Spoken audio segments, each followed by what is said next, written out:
Good afternoon, welcome. This is Spoon TV. We're coming to you live from the Capitol building. Confirmation hearing for former representative of Lofa County and now Minister of Designate of General Affairs.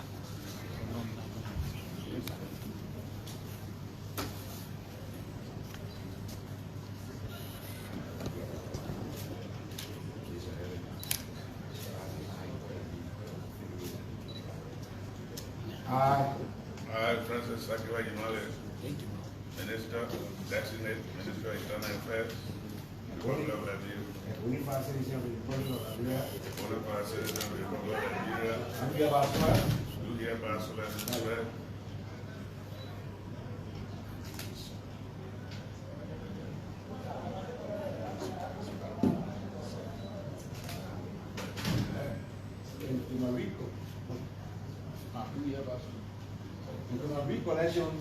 And to my recollections, is the truth, and nothing but the truth. So I make God.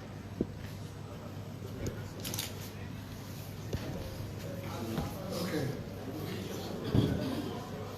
Having qualified the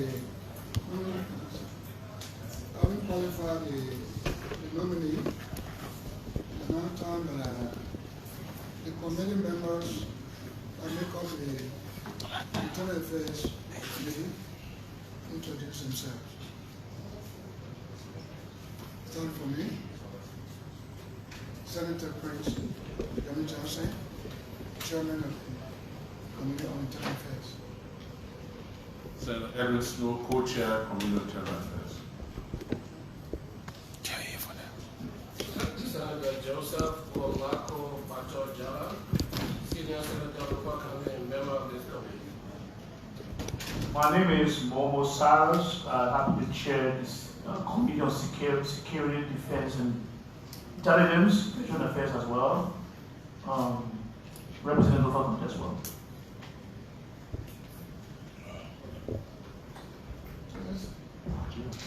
I'm Senator Wellington T. Smith.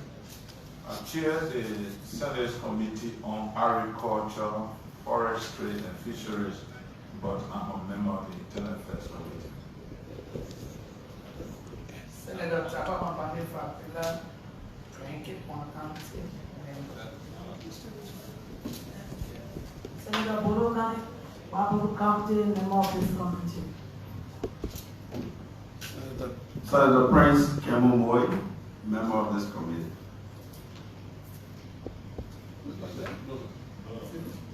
Okay.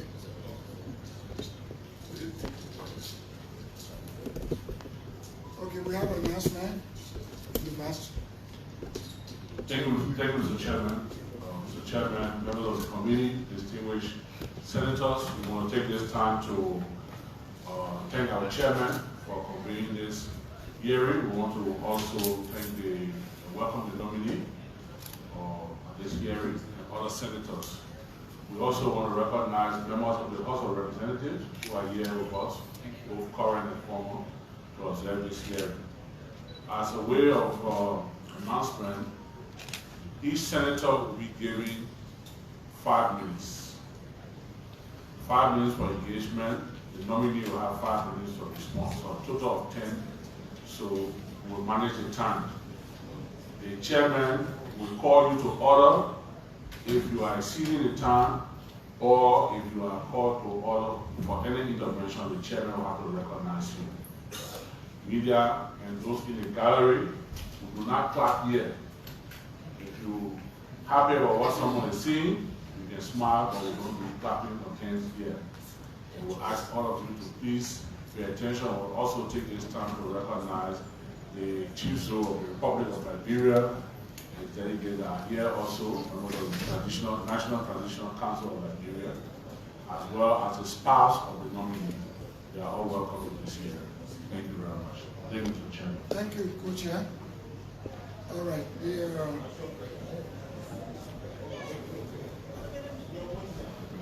Opening remarks to be made on me. I want to say thanks to all of you, honorable chiefs, who have come to witness the confirmation here today. Mr. Nominee, we are aware that the local government of the Republic is beforehand. All of the local officials are looking up to the Ministry of Internal Affairs. That does not have a head right now, and that's why you've been nominated. So we are thankful to all of you that have come to be part of this nomination here today. It is hereby opened and give each of the distinguished lawmaker here to speak to you by asking you, will give you the opportunity to introduce yourself.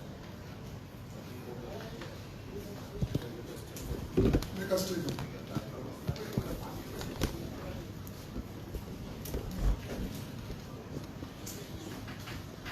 Distinguished Chairman and members of the House of Senate Committee on Internal Affairs,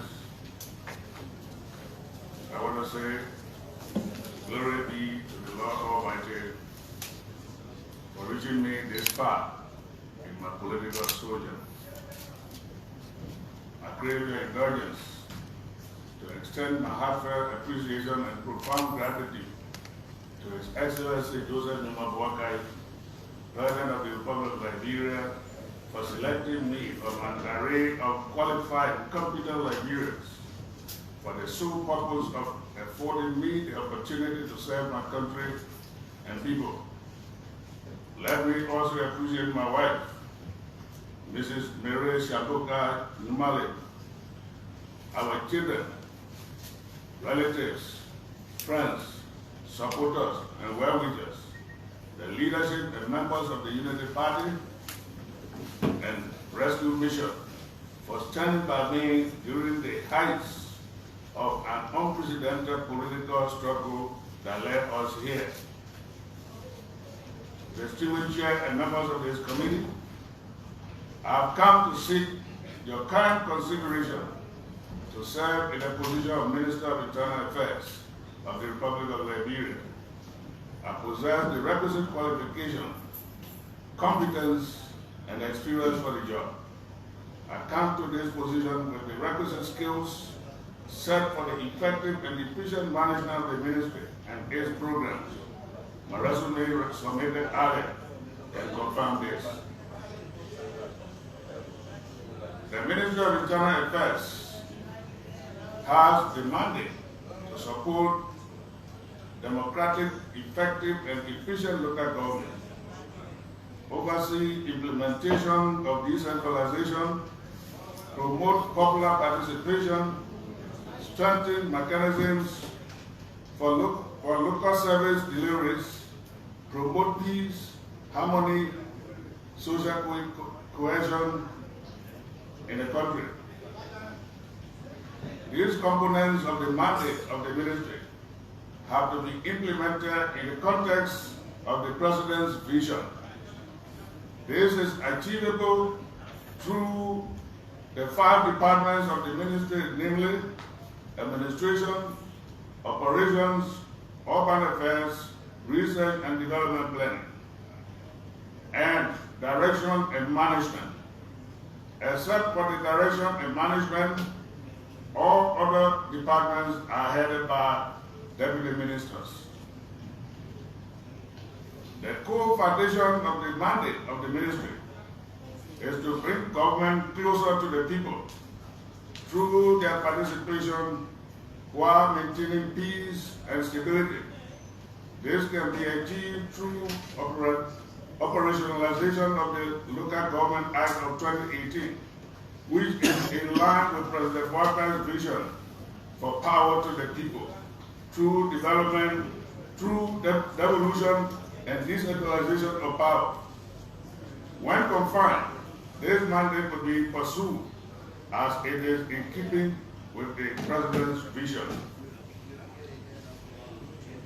The President's arrest agenda is the foundation to drive elements of local government that promote enhanced food security.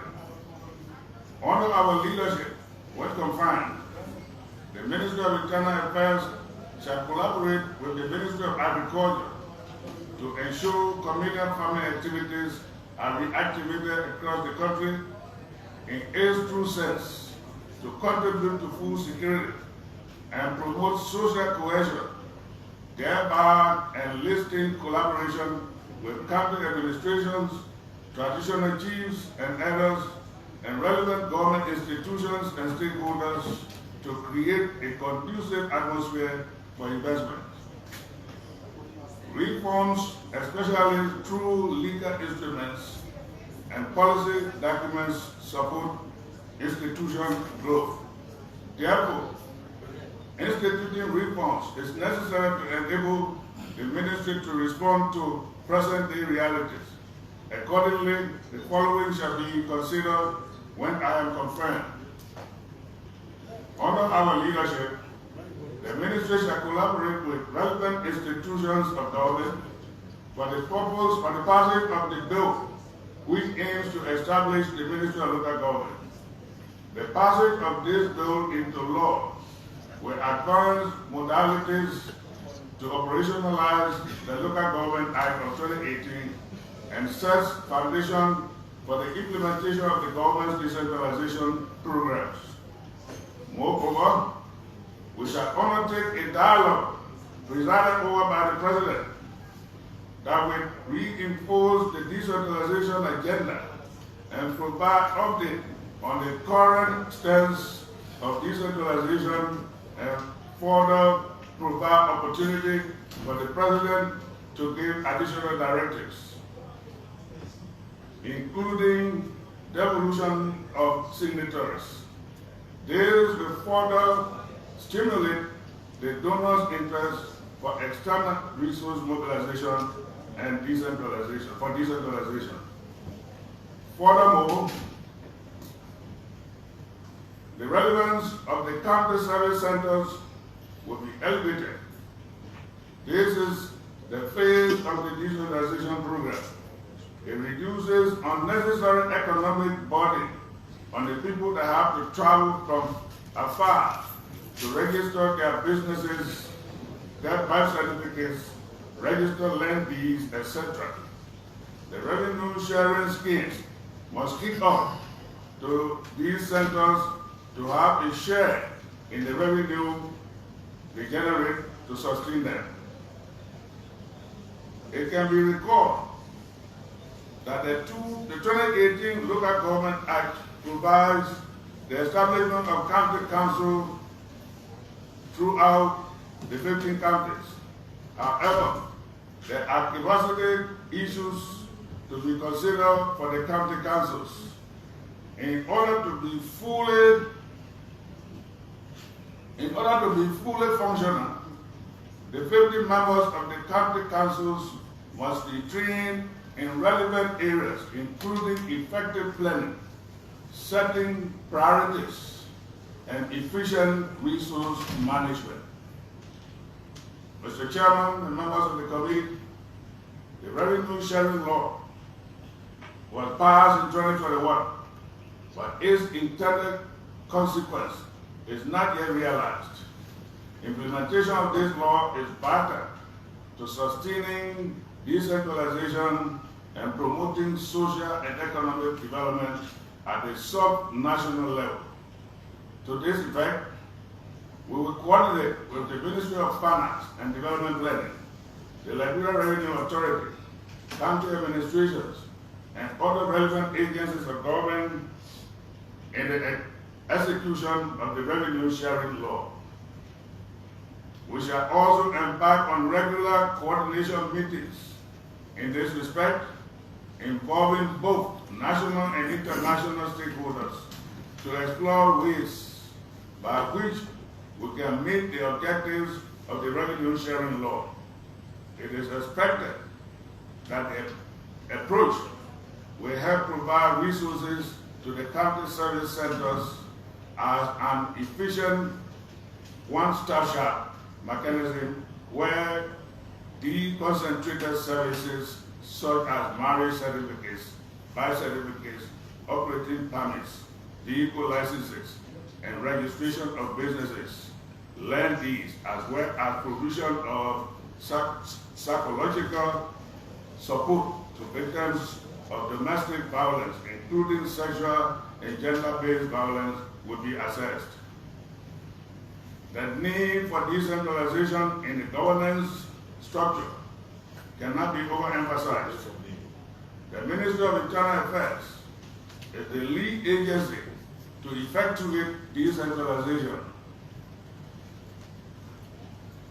Therefore, we shall mobilize support through the county and social development funds and development partners to capacitate structures such as county service centers, county councils, and other sub-national institutions that promote decentralization for improved service delivery. This will help facilitate decongestion and improve social and economic well-being of the population as we pursue full decentralization. In the governance process, it is essential to obtain citizens' feedback in order to undertake their aspirations and effectiveness of government policies. When confirmed, we shall work with donors and partners to strengthen the citizens' feedback mechanism. Through this mechanism, citizens will be able to voice out their concerns and raise issues of importance that could be integrated into policy decision-making processes. The administration came into being after an election that created distances among citizens. One of the duties is to bring our people back together to move the nation forward. This can be achieved through realistic peace-building efforts. Therefore, when confirmed, we shall endeavor to conduct county-focused reconciliation dialogues leading to regional reconciliation dialogues and then to a national conference on reconciliation. This will help to increase social interactions and address the polarization accentuated by the recent legislative and presidential elections. The absence of policy on reconciliation has been a factor for the slow pace in reconciliation in Liberia. During the next 100 days, when confirmed, we shall engage and ensure the finalization and launching of the policy on reconciliation. Mr. Chairman and members of the committee, there is a need to take a closer look at urban settings with the view to improve on the habitats. Honor our leadership when confirmed. The President's arrest agenda will also be implemented through coordination with the Ministry of Public Works and other institutions to ensure adequate urban planning. This process will require embarking on plans to upgrade slum communities through adequate mobilization for housing, water, and sanitation, among others, as a required institution to ensure adequate urban planning. This process requires embarking on plans to upgrade slum communities through adequate mobilization for housing, water, and sanitation, among others, as an approach to improve the living standards of the citizens. We will also begin the process of operationalizing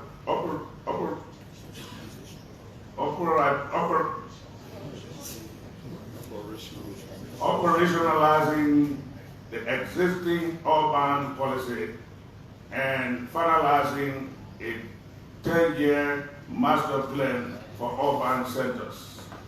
This will help in the reorganization of cities based on appropriate laws and procedural processes. Our operations will also extend to rural communities. Our leadership shall engage with the leaders of towns, clans, chiefdoms, and districts for effective coordination of communal farms. We will ensure the maintenance and security of the ministry's assets nationwide, and this will be done through conducting regular inventory and updating our database. The cultural dimension that defines our traditional values and norms cannot be overlooked. When confirmed, Mr. Chairman and members of the committee, we shall investigate the application of the Local Government Act of 2018 in the establishment of National Council of Chiefs, NCC, vis-a-vis the National Council of Traditional Chiefs and Elders. The establishment of the National Council of Chiefs repeals the existence of the National Council of Traditional Chiefs and Elders. We would need to look into this issue.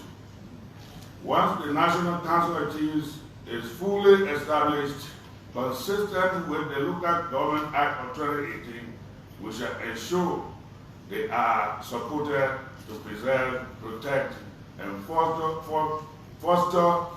positive Liberian traditions, cultural heritage, and traditional institutions.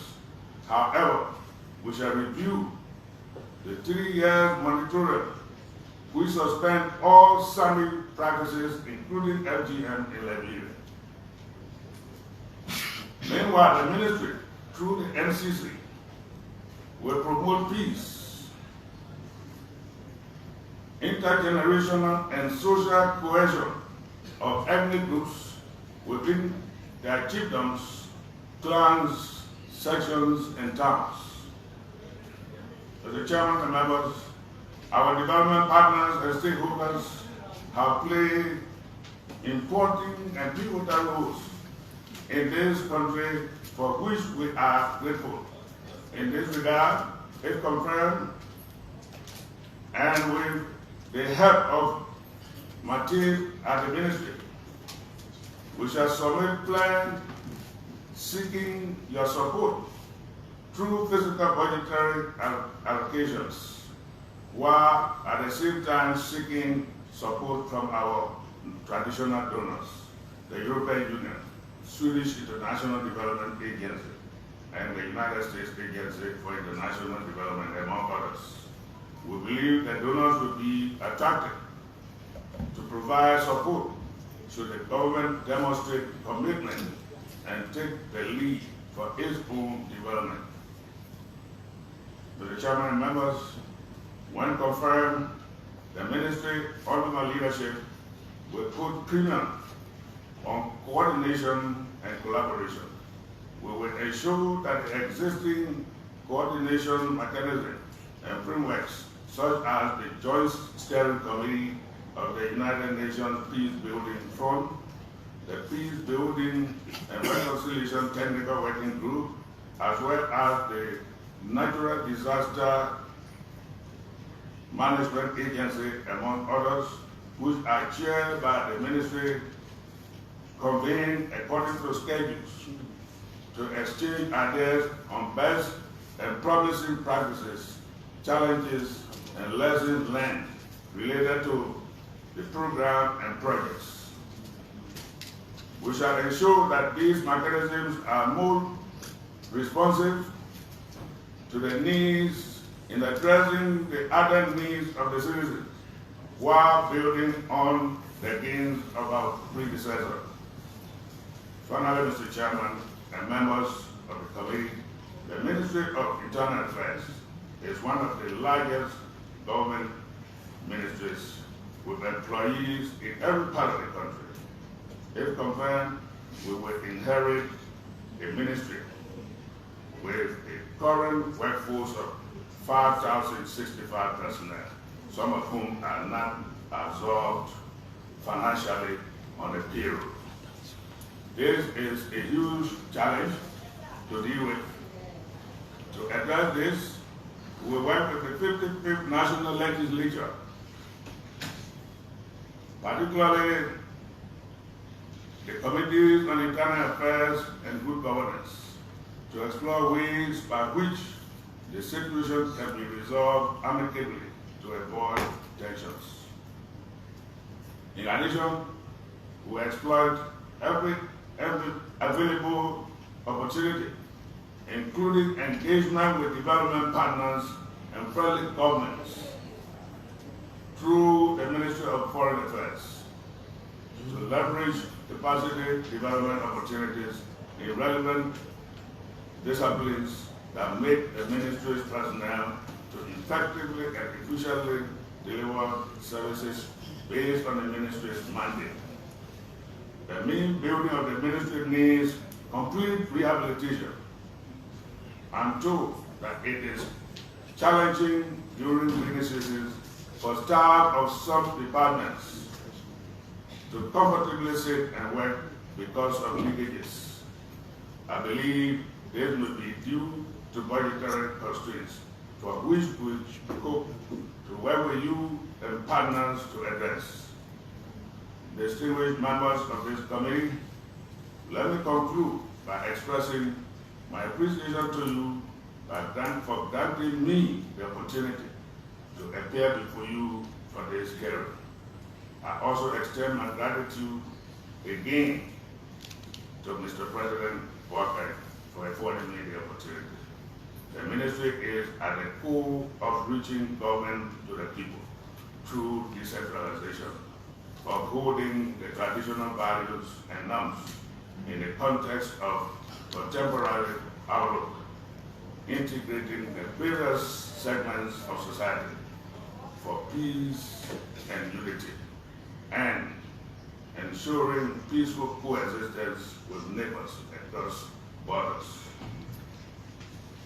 If granted a privilege to serve, I can assure you, honorable members of the Senate Committee, that the Ministry of Internal Affairs, under our leadership, will be a strong pillar of good governance in this administration. Thank you, Mr. Chairman. Thank you. And then you really open another speech too. Well, thank you for your presentation. Distinguished colleagues who are members of the committee, the other senators who have also come to assist the committee, pose questions to the nominee. The floor is now open.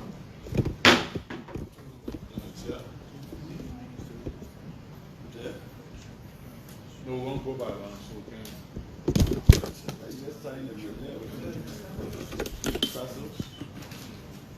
Okay, thank you. So nominally, the senators will be asking you questions based upon which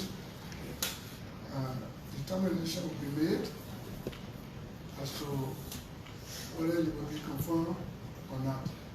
So the floor is open. I will start with Honorable, no, I'm not calling the chair. Committee members first. I beg you.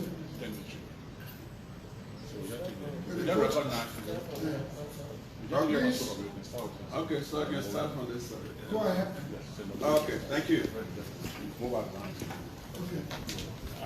Senator, please call your meeting so you can be listed. So we go by blocks. So after this block, we come to this block. Thank you, Mr. Chairman and distinguished senators. The nominee, having been in this legislature, knowing fully well local government officials are going through in the country, will you ensure that every local government official who is working has an opportunity to be paid? Because you know and I know that in some of our districts claim the burden of paying local officials has sometimes passed on to some of the representatives and senators. I would say a huge budgetary allocation to the ministry every year. Will you muster the courage to audit the payroll of the Ministry of Internal Affairs if you are confirmed? That's one question. And you made mention about the local government act. Honorable can make it a little interactive. Are you aware that by the passage of the local government act, that act automatically repeals the National Transitional Council of Liberia? And because that act has been repealed, or that governance structure, do you know how much money has been sent through government cover to that entity that has been repealed since 6 years ago, or 5 years ago? If so, are you willing to audit the Transitional Council? Mr. Chairman? Mr. Chairman? Yeah.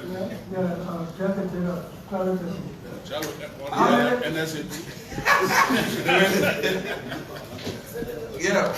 I don't want to how many minutes? 10 minutes. We're not You're not sorry. here. 10 minutes? Yes. Five. So let me get interactive. Two thoughts. If you did answer and they respond, two thoughts.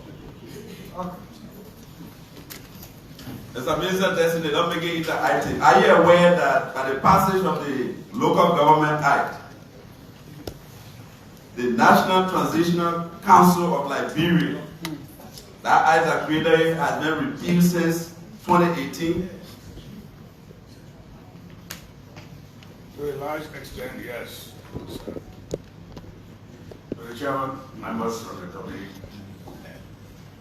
So, what's the knowledge of an act being repealed? To a large extent, yes, Mr. Senator, Senator Moy. The Local Government Act of 2018 is an act that needs to be implemented. The implementation of the act is by stages. Let me just hold you there. By the passage of that act, once the joint legislature, let's say the House and the Senate, pass that act, it automatically repeals the act that established the National Transitional Council of Liberia. And I'm asking, when an act repeals the other, what's your understanding of that? When an act repeals the order, it automatically kills the existence of the previous act. In the case of the Local Government Act, which I read, which I made motion, you were then member of the House, Honorable Senator. I made a motion to pass the Local Government Act. I have yet to read a portion that implicitly repealed the act creating the National Council of Chiefs and Elders. Okay, so... And so it is on the basis of that that we are calling for the introduction of a bill that will effectuate the immediate repeal of the act. Okay, so for your information, the act is clear, and I will provide you the provision before the vote is taken on your confirmation in here. And I will make it clear to the senators. As by the passage of that Local Government Act, the act that established the National Transitional Council of Liberia was repealed automatically. And since it was repealed, for that entity to continue to receive government allocations in hundreds and thousands of United States dollars, and you presenting a case of local government official in the interior not getting paid, it worth you assessing it, and if need be, that particular entity be audited. When I said the question was 3, 4. I'm done with part, but let me deal with the last 2. One of them was whether those working for the government of Liberia at local levels would be paid or not. Under our law, there's no provision for free work for government. When one is given that responsibility, we call it equal work, equal pay for equal work. And so if there are those who are working for this government and they haven't been paid, the first step we will take to know that is to audit the payroll. There will be a physical audit, and there will be other audits of the payroll to determine whether or not those who claim to be paid were properly hired and they did what they were required to do. The third part of the question has to do with whether the ministry and the council will be audited. One of the pillars of the border-led government is transparency, ensuring that we operate transparently to ensure that every institution that operated as a functionary of government during the past 6 years must be audited to determine exactly where one is taken from his or her predecessor. And so the Ministry of Internal Affairs is no exception to the audit. The Council of Chiefs and Elders is no exception to the audit. Okay, so thank you. With that said, Mr. Minister Designate, I mean, I say this in a very passionate way for the fact that we that come from traditional counties, we love our tradition. And the tradition is not only going in the sandy bush or going in the poor society. Our traditional activities entails that you respect the elderly, you humble yourself, and in return, elders and chiefs and those that view in our setting are people that are supposed to lead by example. So, I want to ask you, what level of reform are you going to put in place to rebrand our traditional people activities in the country? Because we see of time past, traditional activities have been engulfed by huge politics to the effect that when you senator, if you are not part of a ruling party, for a traditional people to receive you at a certain level, it should be an abomination. They are afraid to even come around you.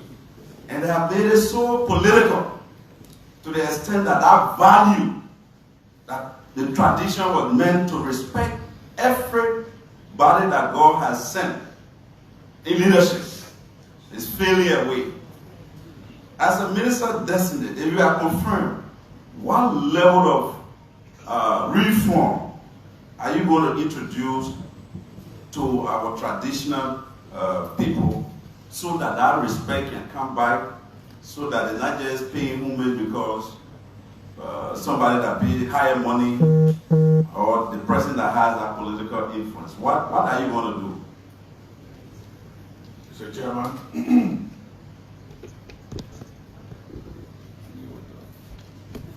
what are they? In front of you. Oh, excuse me, like that.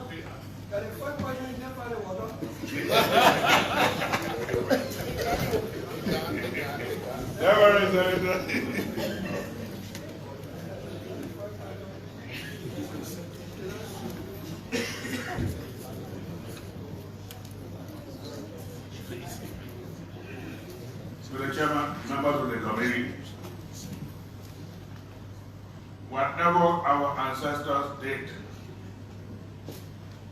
in terms of establishing and maintaining traditional institutions was meant to uphold culture and tradition. Today, for some reason, we have found out that these institutions have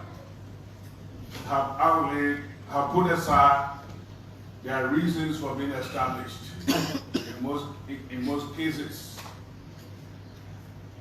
And there are two key factors, before I answer your question, Mr. Senator, two key factors. You name one of them. One of them is politics. Politicians are taking over, especially at the local level. Influential politicians are taking over our culture and tradition. And to the extent, attempting to kill it, to a large extent. That's one factor. The other factor is commercialization. For the days we became part of the borough, for example, there was a child joining the borough at a certain age. And if you didn't reach that age, you not become part of it. Because the reason is if you went to the borough those days, or to the Mr. Nominee, you want to discuss the borough in public? Do you like to do that? As I mentioned, I said that. Okay, go ahead. And so, we will do the needful to ensure that there are reforms. We do the needful to ensure that we put our traditional institution by one track. Okay, so my last comment will be, I confirm before the passage of the budget, as the Committee on Ways, Means and Finance chairperson, just the 2023 budget, if you look at the National Transitional Council, over $500,000 went to the council's budget. $500,000. Over $500,000. So, an institution that has been repealed, and you see huge amount going there. Even the upturn, this is not what the Senate or the legislature appropriated. But because money was fueled through there to get hold of certain traditional people for political purpose, other institutions were denied. I don't think that's the kind of traditional council you will want to see in this country as the Minister of Interior. A traditional council that will be respected, that will go by the tradition, that will respect all sides, whether blue barrel, red barrel, white barrel, all sides, and mediate